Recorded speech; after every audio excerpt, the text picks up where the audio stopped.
everyone, in today's video I am going to be showing you step by step how I do practice tests.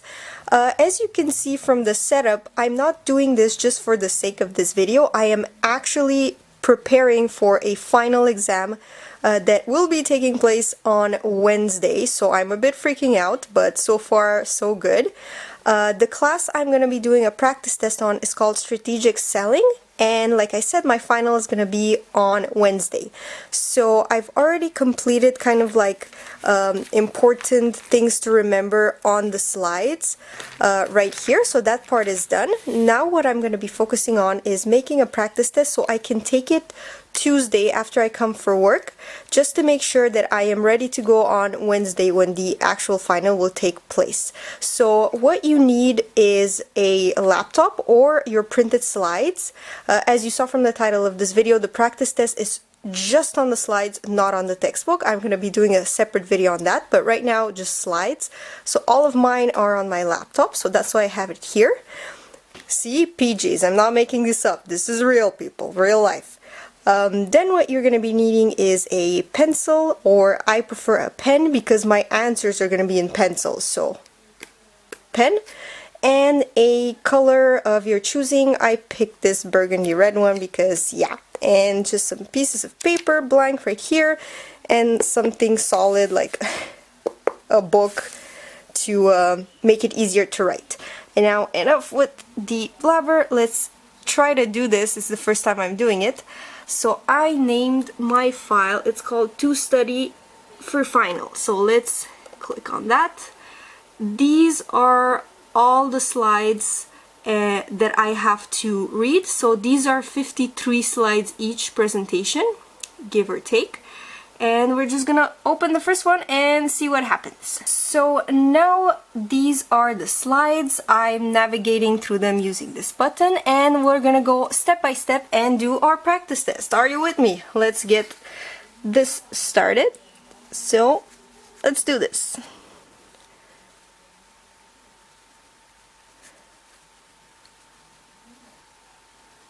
So I named my test, my practice test slide, so I know it's only on the slides and not on the textbook, and I just put a little color in there. And question number 1, let's do this.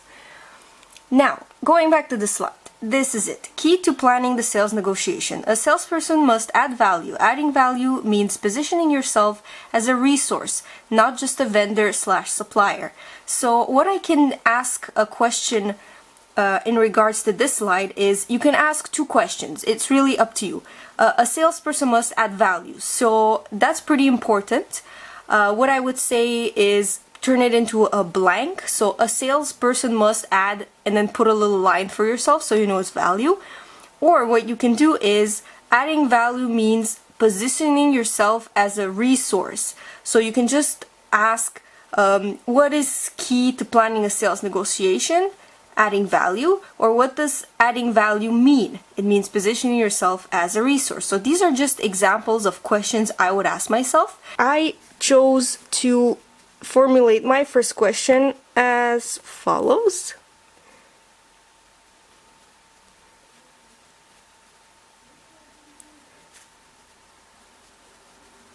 Adding value means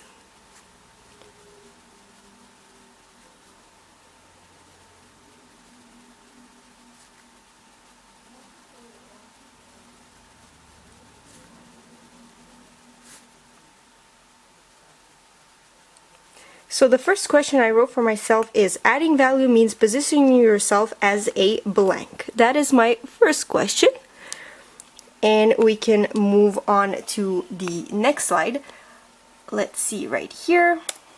The next slide is communication formats. Types of sales communications. We have canned presentations, written sales proposals, and organized sales dialogues and presentation. Now this one is a really easy question.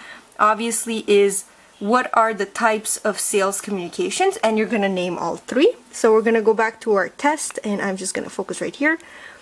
Let's see. Sorry guys, this is like complicated to do a little bit. It's the first time I'm doing this. what are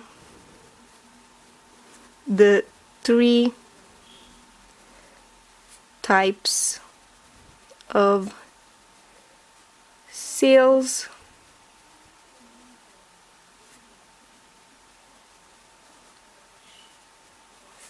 communications? And I'm just gonna be like 1, 2, and 3. Moving on to question number 3. There you go. I do realize that you might be hearing me breathe very loudly as I write this down, because I'm legit so close to the camera, so I apologize if in the background you hear I promise I'm just a bit stuffy, so I'm not gonna pass out at any moment. Forgive me for that.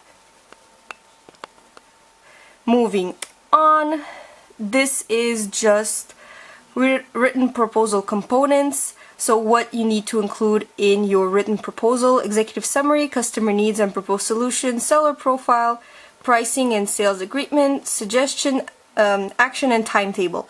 This, I already pretty much know this, and also I know that the teacher will not go into this much detail.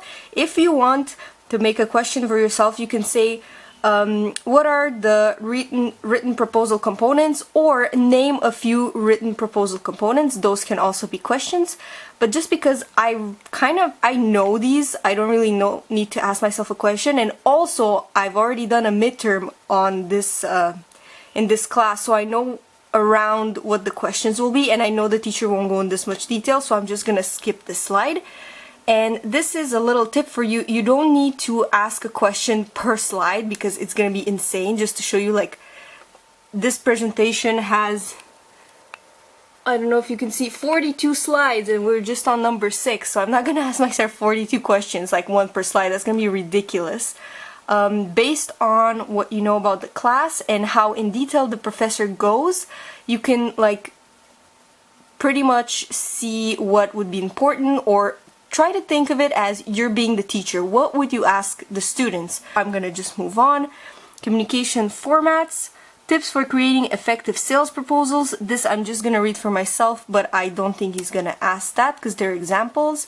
Communication formats, organize sales dialogues and presentations. This is also kind of like a general resume or example, so he's not gonna ask anything on that. Customer value proposition. This sounds important, sounds like a keyword. Demonstrates how your product will add value to the prospect's business by meeting a need or providing an opportunity. So keep it simple, choose 1 or 2 benefits, focus on tangible outcomes, add value, avoid empty promises. Maybe you can ask yourself, what is a CVP, like customer value proposition? So you know, and this is the definition. I'm just gonna move on. Customer value proposition, weak propositions. These are examples. Another example. Example. See how fast it goes? Fab selling, features, advantages, and benefits. Crucial. What does FAB stand for? Features, advantages, and benefits. Also, you can ask yourself, give an example of features, advantages, or benefits, or tell me which one is the most important. I know it's benefits because I've been studying. So I think I've given you enough examples of how I do practice tests for myself, but if you have any further questions, or if you like me to go even more into detail and just do the whole 58 slides with you, I would gladly do it. I don't mind. My hand will just hurt a little bit, but hey, I'm not complaining.